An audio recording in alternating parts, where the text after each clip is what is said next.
Muy buenos días a todos.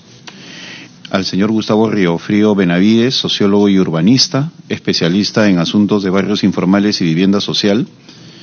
Al señor Jesús Contreras Zambrano, decano del Colegio de Geógrafos del Perú. Al señor Fernando Neira Palomino, consultor especializado y docente en planificación de territorio y gestión pública. A la señora María del Carmen Ponce Mejía, vicedecana del Colegio de Ingenieros del Perú, en el periodo 2019-2021, al señor Edson Ríos Villagómez, vicedecano del Colegio Departamental de Ica del Colegio de Ingenieros del Perú. Les agradezco encarecidamente la presencia de todos ustedes, destacados especialistas, en esta mesa de trabajo que tiene como propósito analizar el tema a 12 años del terremoto de Pisco, lecciones aprendidas. Tengo que señalar que esta es una iniciativa que parte de conversaciones con el ingeniero Fernando Neira. El ingeniero Fernando Neira, como ustedes saben, desde hace mucho tiempo está muy preocupado de los temas vinculados a la gestión del territorio y a la gestión de riesgos y desastres. Y desde ese punto de vista llamó mi atención no solamente sus comentarios, sino también los estudios que había hecho sobre el tema. Conversando con él vimos la necesidad de convocar especialistas, en este caso el ingeniero Ríos, el ingeniero Ponce, el ingeniero Contreras, el sociólogo, el doctor Riofrío, para poder establecer cuáles son las pautas que debe haber en lo que se refiere al manejo de catástrofes, al manejo de riesgos, la gestión del territorio.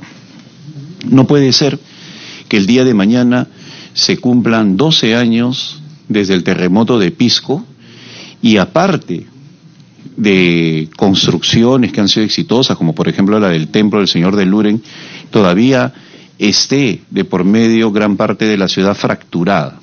Es decir, no se ha recuperado a niveles anteriores a lo que fue el terremoto.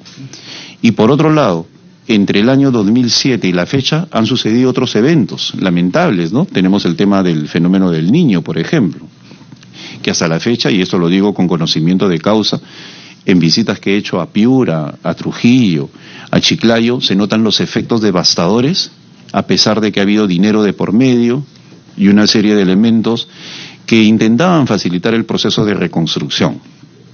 Igualmente, ese esquema de vulnerabilidad que vemos permanentemente es una cuestión que no se condice, realmente no se condice con una situación del país estructural, es decir, estas calamidades no son excepcionales.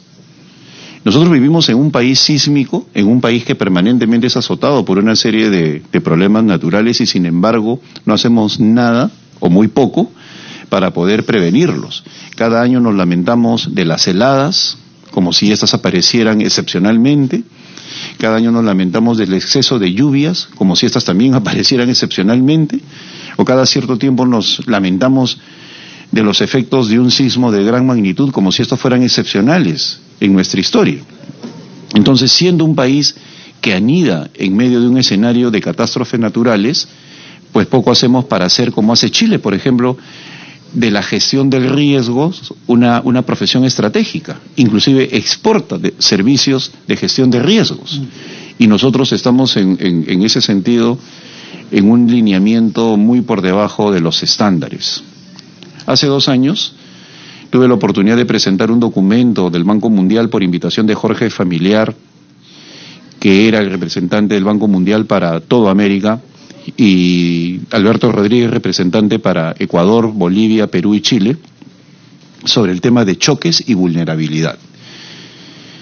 Y ahí se demostraba cómo nuestro crecimiento económico no era sostenible, pues bastaba un choque externo para que volvamos a niveles de pobreza. Y lo estamos viendo ahora. ¿Cuánto de nuestro PBI es afectado por los problemas de infraestructura del norte o del sur, por ejemplo, ¿no?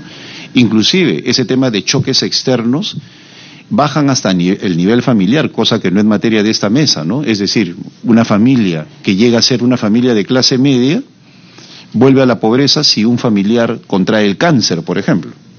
No hay forma de sacar adelante a la familia con un episodio de esa naturaleza. Bueno, a nivel macro, a nivel económico, nuestro nivel de vulnerabilidad por regiones es muy alto. Basta un episodio externo, una catástrofe natural, para que retrocedamos. Y en ese sentido creo yo que esta mesa de trabajo, vuelvo a repetir, que es iniciativa valiosa del ingeniero Neira y que queremos contribuir en conjunto con todos ustedes, queremos hacerlos protagonistas a todos ustedes, y quiero señalar las bases de esto. Acá el Congreso de la República se convierte en el facilitador. Ustedes son los protagonistas y nosotros queremos poner la infraestructura del Congreso, nuestra capacidad de generar leyes al servicio de los que saben que son ustedes. Y si como consecuencia de esta mesa de trabajo empiezan a salir iniciativas legislativas, pues en buena hora será consecuencia de lo que trabajemos. Es por eso que esta primera mesa lo que busca es sensibilizar, tomando en cuenta que el día de mañana se cumplen 12 años del terremoto de Pisco, para empezar sucesivamente una serie de mesas de trabajo que nos permitan desarrollar iniciativas legislativas. Y en ese sentido, antes de darle la palabra al ingeniero Neira y luego a cada uno de ustedes, quisiera pasar un video que ha preparado el equipo de trabajo para que de esa manera podamos empezar a desarrollar este evento.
Muy bien, muchas gracias. Entonces empezamos esta ronda de diálogos. Quisiera darle la palabra inicialmente al ingeniero Fernando Neira.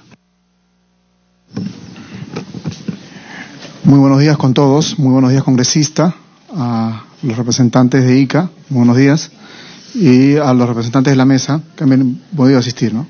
Bueno, antes que nada, creo que hay un tema importante que se plantea en la agenda, y es básicamente en analizar y ver, como primera pregunta, cómo eran las condiciones en infraestructura y ordenamiento en Pisco como escenario, digamos, del terremoto, ¿no? Y ese es un tema importante a tener en cuenta porque es reflejo de lo que estamos teniendo actualmente, ¿no? Muchas de las cosas que se tenían como escenario en Pisco al momento del terremoto tienen que ver con una serie de omisiones que tienen que ver básicamente con la gestión que tienen las autoridades en los 3 niveles de gobierno, ¿no? Respecto a cómo se da la infraestructura, respecto a cómo se da la planificación y cómo se dan las intervenciones, y eso obviamente pasó por alto esa condición de vulnerabilidad que tenía el territorio y que obviamente pues después nos pasó factura, ¿no? A nivel de capacidades locales, vemos de que hay un escaso interés de las autoridades locales, municipales, y también debilidades para poder incorporar en la dotación de infraestructura, en las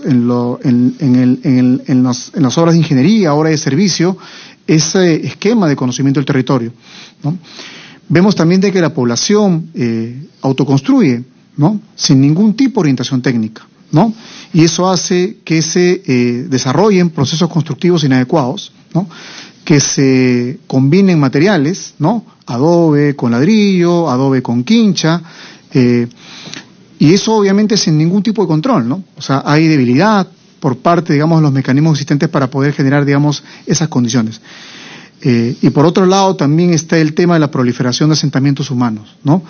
Que obliga también a que se den servicios sin ningún tipo de planificación previa, ¿no?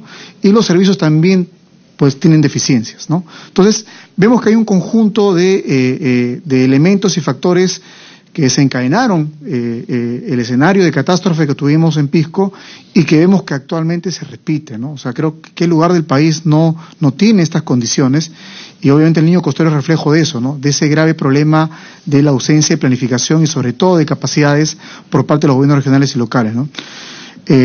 El problema, desde mi punto de vista, es de que pareciera de que no salimos del desastre, ¿no? O sea, enfocamos todo en el desastre, pero no analizamos el contexto que origina el desastre y que obviamente es lo que nos lleva a trabajar y sobre todo pues a generar no solamente conciencia, sino también obligaciones desde el punto de vista normativo que tienen que cumplirse y desarrollarse para poder tener seguridad y sostenibilidad, sobre todo en la ocupación del territorio, ¿no? Quiero abrir la mesa a los comentarios de las personas que están presentes para poder, digamos, intercambiar estos puntos de vista sobre esta pregunta, ¿no? Muy bien. Tiene la palabra el doctor Gustavo Riofrío. Sí. Muchas gracias. Señor congresista, señoras y señores, muchas gracias por la invitación. Rápidamente quisiera mencionar 4 temas en menos de 5 minutos, no más.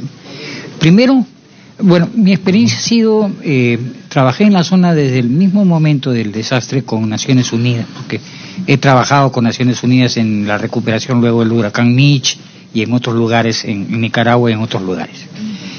Para el mundo internacional de ayuda, este iba a ser el caso de éxito, porque ICA tiene plata, hay empleo, está cerca hasta psicológicamente de Lima. Los veraneantes más caros iban rapidísimo al piloto a comer su comida, ¿no es cierto? Y no tuvo conflicto, no tuvo guerra, no hubo el problema con Sendero Luminoso. Entonces se esperaba que esa recuperación iba a ser la mejor, la más rápida, y iba a ser el caso de éxito en el concierto internacional. Terminado la emergencia, como al mes de febrero o marzo, yo hice 2 focus group, uno con funcionarios internacionales de campo y otro con funcionarios trabajadores nacionales de campo. Y en esos focus group, en el último, cuando les dije, cuando suceda un desastre en Trujillo, ustedes van a llamar al alcalde porque es su amigo, ¿qué le van a decir? No hubo ninguna respuesta, y cuando yo indagué por qué no había una respuesta, me dijeron, va a pasar lo mismo. Fue terrible como conclusión. Primer asunto, entonces, es notable cómo teniendo los recursos y hasta el cariño y la cercanía, eso no ha sido como debiera ser. Punto 1. Punto 2. En 10 días se recuperó el PBI de Ica. En 10 días las bolicheras se hicieron a la mar. En 10 días se recuperaron los riegos, el riego tecnificado. En menos de 10 días, si tú no ibas a trabajar a Aceros Arequipa, ya te consideraban falta. Sin embargo, la economía local no se recuperó. Aquí hay un problema de política pública. Se pensaba que si se recuperaba eso iba a chorrear el desarrollo para todos los demás, y sabemos que eso no sucedió. El tejido económico local es una cosa muy complicada. El camión que carga ladrillos, que se le cayó encima la casa y que ya desapareció el camión, la mototaxi que desapareció, el señor que vendía frutas y que se le cayó la casa. Como nos dijo, hicimos un pequeño video que lo pondré a disposición de ustedes, que llamaba a 3 años del terremoto. La señora de Tambo de Mora me decía, antes vivíamos de la pesca, ahora vivimos del frijol colado. Se desperdició todo. Además de la ignorancia de algunas personas que hicieron proyectos de desarrollo que venían, porque en Tambo de Mora querían hacer un proyecto de mejoramiento de la comida y querían que se dediquen ya no a la pesca sino a cuyes, lo cual es un sinsentido, ¿no es cierto? Bueno, entonces el tema es que el tejido económico local tiene que ser pensado, porque dada la gran informalidad, y no solamente informalidad en el sentido de ilegalidad, sino la imbricación que existe entre lo formal y lo formal, tanto en los cultivos, en todo, hasta en los camiones que a veces llegan, tratan de vender a Aceros Arequipa, tratan de vender la chatarra que traen. No todos son formales y la recuperación de esa chatarra es informal. Tenemos que tener un plan, y una sensibilidad para que eso se desarrolle. Le preguntaba, porque yo confundo mucho los nombres. En Grocio Prado está la Beatita de Humay. Si con el dinero y con el apoyo se hubiera podido recuperar muy rápidamente el lugar donde en Grocio Prado se celebra la Beatita de Humay, iban a llegar todos a rezarle a la fiesta a la Beatita, y eso iba a traer dinero a Grocio Prado, sin necesidad de pedir limosnas, ¿no es cierto?, o quejarse. A 3 años nosotros encontramos que el sastre que hace los sacos que se venden en Gamarra, todavía usaba celular prestado de su yerno, para poner un ejemplo de las cosas que no se han recuperado y que no se recuperan de manera general. Para no decir otras cosas que no se han cuidado, porque ya sabemos con qué ladrillo se han reconstruido los hospitales, estas cosas, pero ¿con qué ladrillo se ha reconstruido la vivienda esa que a veces mezcla adobe con ladrillo? Esas ladrilleras, se ha verificado la carga que soportan, la calidad de ese ladrillo. Ha habido un esfuerzo para que, si van a reconstruir ustedes por su cuenta y con su plata, por favor, ¿no es cierto?, construyan con buen ladrillo. O asistencia técnica. La gente no pedía que se le regale la casa. La gente quería reconstruir su casa. Otros sí querían que se les regale, por cierto, ¿no? Pero esas personas, se le ha dado asistencia técnica gratuita. Un problema serísimo en nuestro subsidio techo propio es que subsidia a una empresa que haga la casa, cuando el que construye la casa es la propia familia, pero no tiene asistencia pública, técnica. O sea, es lo que se llama autoconstrucción informal. En Suecia existen normas para la autoconstrucción formal. Pudo haberse desarrollado eso, no se desarrolló. Rápido. Otro problema que es más estructural es que nosotros tenemos un mecanismo para la emergencia y tenemos otro mecanismo para la reconstrucción. Y son a veces hasta bolsillos distintos los que entregan el dinero. No existe un mecanismo para la transición. Entonces se terminó los meses de emergencia. Yo hablaba con la embajadora de Inglaterra, se nos acabó esa plata, ahora hay que buscar otro bolsillo. Eso va a tomar su tiempo. Y sin embargo la reconstrucción tiene que avanzar. Hoy día la propaganda ya nos está diciendo, Defensa Civil, no, tu mochila tiene que durar para 24 horas, porque la experiencia dice, una ciudad, un municipio, un centro poblado, tiene que aguantar 24 horas o 48 horas solo hasta que luego venga la ayuda. Luego viene la ayuda. Pero esas 48 horas hay que saber cómo... Esa es la emergencia, la reconstrucción es una cosa distinta. Por último, en mucho de esto tienen que intervenir los gobiernos locales. No digo, como perfectamente sabemos, que los gobiernos locales no tengan sus deficiencias, pero era la oportunidad para empoderar algunas cosas. En el caso de Ica, felizmente que no se ha repetido en el norte, en el caso de Ica el censo de damnificados fue hecho una porquería. Tachaban como demolible una vivienda que tenía mala la fachada, pero la estructura estaba perfecta, y la que tenía buena fachada y todos los costados, el eje Y de la casa estaba fallado, no, como la fachada estaba no le habían puesto su cruz.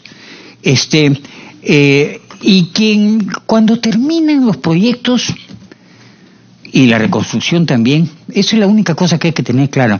Los únicos que se quedan son la población y las municipalidades. Eso es lo que sucede cuando termina un proyecto. Entonces nosotros tenemos que fortalecerlo. El programa grande del PNUD, y con eso termino, que hizo estudios de viviendas de riesgo, de situaciones de riesgo. Uno de los tomos estaba en Tamboemora y se cayó el tomo con la municipalidad donde indicaba las situaciones de riesgo. No piensa que el problema es comunicación, cuando el tema de cumplimiento de planes es comunicación, compartirlos, que todo el mundo lo sepa. Eso no se ha prestado atención. Muy bien. Gracias, doctor Riofrío. Quiero darle el uso de la palabra al ingeniero María del Carmen Ponce. Buenos días con todos. Es cierto los comentarios que se han hecho, pero lo más importante, y como dice este taller, ¿no?, las lecciones aprendidas, ¿no?, nosotros ya no podemos estar reconstruyendo sobre lo que no sabemos si en un futuro va a funcionar o no.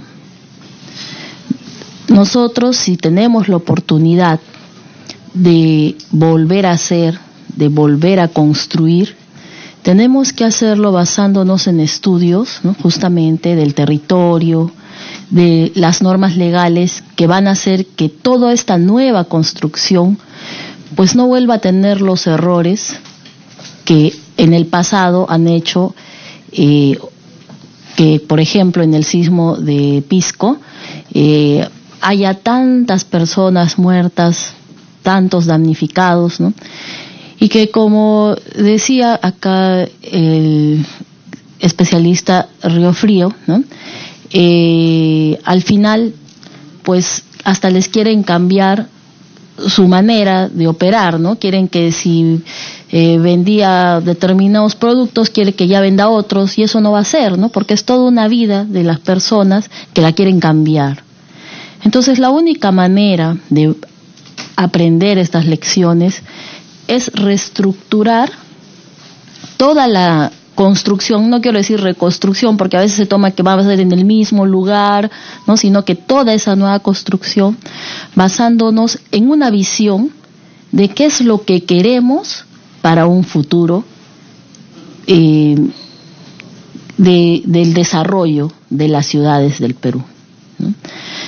Como bien lo dijo usted al inicio, tenemos que siempre que hay lluvia en el norte, en el sur, hay inundaciones, hay damnificados, siempre que hay terremotos, y todo el Perú es sísmico. Ahora está demostrado que incluso en la parte de lo que es la zona de la Amazonía, la selva, también tiene estos problemas, ¿no?, de sismicidad, de terremotos fuertes, y que van a continuar y van a seguir. Entonces, ¿cómo vamos a poder nosotros mitigar los problemas que traigan los sismos dependiendo de las magnitudes? También, como decía acá el ingeniero especialista Fernando Neira, no se ha hecho ningún estudio, o hay estudios pero muy incipientes, de las microzonificaciones sísmicas, del ordenamiento territorial, ¿no?, que han hecho que muchas de las construcciones se ubiquen en terrenos que no son pues buenos para edificaciones. De repente las edificaciones deben tener entre 1 o 2 pisos en determinados terrenos, y en otros pues poder ganar altitud, ¿no?, de mayor cantidad de pisos, pero como hay informalidad, ¿no?, entonces no se siguen las normas que existen. Existen normas para que la construcción sea legal, que sea supervisada, pero lamentablemente en nuestro país hay mucha informalidad. Hay también problemas que no se siguen las licencias de construcción porque son muy engorrosas, ¿no? Hay mucho costo, no hay una planificación de las municipalidades donde se pueda decir dónde se tiene que construir, dónde no se tiene que construir. No hay estudio de que si las personas que quieren construir tienen las posibilidades económicas para poder tener un asesoramiento técnico, ¿no? Entonces, todo eso hace que haya informalidad, hace que haya este tipo de construcciones, hace que haya asentamientos humanos, invasiones, ¿no? Entonces, lo que se debe hacer es cómo yo visiono el país de acá a 20, 30, 40, 50 años, y cómo debo iniciar ya ese cambio. ¿Qué es lo que debo tener en cuenta para no reconstruir, sino para hacer la función de la prevención? O sea, que las edificaciones, todos los proyectos de infraestructura, porque sucede que hay proyectos que un terremoto, una inundación, y eran hasta nuevos y sufrieron mucho daño, ¿no? ¿Pero por qué? Porque no hubo una prevención, dónde estaban ubicados, ¿no? Entonces, eso es lo que nosotros debemos empezar a hacer. para construir. Si la naturaleza, con los efectos que ha tenido, nos da la oportunidad de volver a hacer, hay que hacerlo bien, ¿no? Viendo en perspectiva qué es lo que se desea para ese futuro. Entonces, hay muchos comentarios, ¿no? Muchas experiencias que ya hemos vivido a nivel de todo el país, incluso en el sur, en el sismo del 2001, ¿no? Ha habido poblaciones que se les ha dicho no deben construir en ese lugar, les han dado lugares donde construir, pero no han querido moverse, ¿no? Entonces, todo eso tiene que ser analizado y se tiene que plantear esa nueva modificación, un nuevo horizonte en donde las municipalidades, creo yo que son las más cercanas, tienen que tener pues el poder de poderlo hacer, ¿no? Y también tiene que haber un plan, creo que existen planes acá ya en el gobierno de avance, ¿no? Tienen que ser fortalecidos y tienen que ser reincorporadas pues todos los diálogos que tengamos para mejorar no solo la situación de Ica, ¿no? Sino la situación de todo el país. Sí. Usted finaliza por ser Ica. Sí. Si me permite, por favor. Sí, va a ser el... Tiene la palabra el señor Contreras, el señor Joven. Bien, buenos días a todos y gracias por la oportunidad de poder compartir ideas, reflexiones sobre todo respecto a un evento que efectivamente no tendría por qué habernos tomado por sorpresa, porque vivimos dentro del cinturón, digamos, ¿no?, de fuego, y por lo tanto es una zona sísmica. Y lógicamente en el Perú tenemos 3 eventos que son recurrentes, así como los sismos, tenemos el tema del fenómeno del Niño, como usted lo ha manifestado, además del tema del friaje. Bien, entonces yo quisiera hacer mis apreciaciones desde la perspectiva de la gestión pública, de cómo, digamos, el mismo Estado va construyendo el riesgo y más bien lo va fomentando en lugar de ir más bien mitigándolo o restringiéndolo. Creo que la palabra clave en este caso vendría a ser, ¿no?, hasta qué punto los esfuerzos que se va haciendo como Estado, ¿no?, por ampliar las infraestructuras de servicios básicos realmente puedan ser sostenibles, ¿no? Si efectivamente luego de cada sismo somos capaces de organizarnos y poder, digamos, atender tanto la emergencia como la reconstrucción, yo creo que habría que hacer esfuerzos también por comenzar, digamos, a cautelar el bien público, los activos, digamos, del Estado, y eso en cierta forma, digamos, el Ministerio de Defensa lo tiene claro normativamente, pero que no lo pone en vigencia porque se presta mucha más atención al desastre que al acto preventivo. En el acto preventivo la palabra clave es continuidad del servicio, y no va a haber ninguna continuidad del servicio de ninguna naturaleza si es que no se tiene bien claro el tema de los activos críticos. Y eso sí o sí, digamos, está dirigido a través de la normativa, inclusive del mismo sistema nacional, del sistema de defensa nacional, del SIDENA. Bien, entonces, el caso de que nos convocan, que es el Pisco, el evento ocurre en un momento de transición en el cual estaba finalizando un periodo, ¿no?, de gestión en los gobiernos locales, se estaba en pleno proceso electoral, ¿no?, y lógicamente todos los esfuerzos no podían darle continuidad del servicio porque ya asumían en enero nuevas autoridades y lógicamente también generaron vacíos de gestión, ¿no? Por un lado. Por otro lado está el tema de que es cierto, queremos construir una visión de futuro al 2030, al 2050, pero nos olvidamos que ya el Perú no es una isla, digamos, ¿no? Porque pertenecemos a un sistema global en el cual ya la agenda está puesta. Esa agenda es la Agenda 2030, ¿no? Y todos deberíamos más bien alinearnos a lo que son los objetivos del desarrollo sostenible, en el cual no es solamente el análisis de los procesos, de los fenómenos catastróficos, sino lo ha identificado primero tratando de buscar una armonía entre la interacción que hay de los procesos físicos naturales, los procesos socioeconómicos y lógicamente hasta qué punto puedan ser soportados económicamente. La economía realmente cobra mucha importancia porque es la única forma de que conocemos por el momento, ¿no?, de valorizar, ¿no?, los activos que en cierta forma nos cuesta mucho tenerlo y lógicamente deberíamos hacer el máximo de los esfuerzos para evitar perderlos. Yo creo que en ese sentido, en nuestra primera ronda, creo que con esto voy a dar paso al siguiente interlocutor. Realmente muy interesante, don Jesús, muy interesante. Tiene la palabra el ingeniero Ríos. decano del Colegio de Ingenieros de Ica. Gracias, congresista. En primer término, agradecer profundamente esta invitación. Justamente el Colegio de Ingenieros del Perú a nivel nacional, viendo la coyuntura que vive el país, estamos tratando de coadyuvar en cada región con los procesos de desarrollo, con las propuestas de solución a los problemas. Este es nuestro rol como colegio profesional.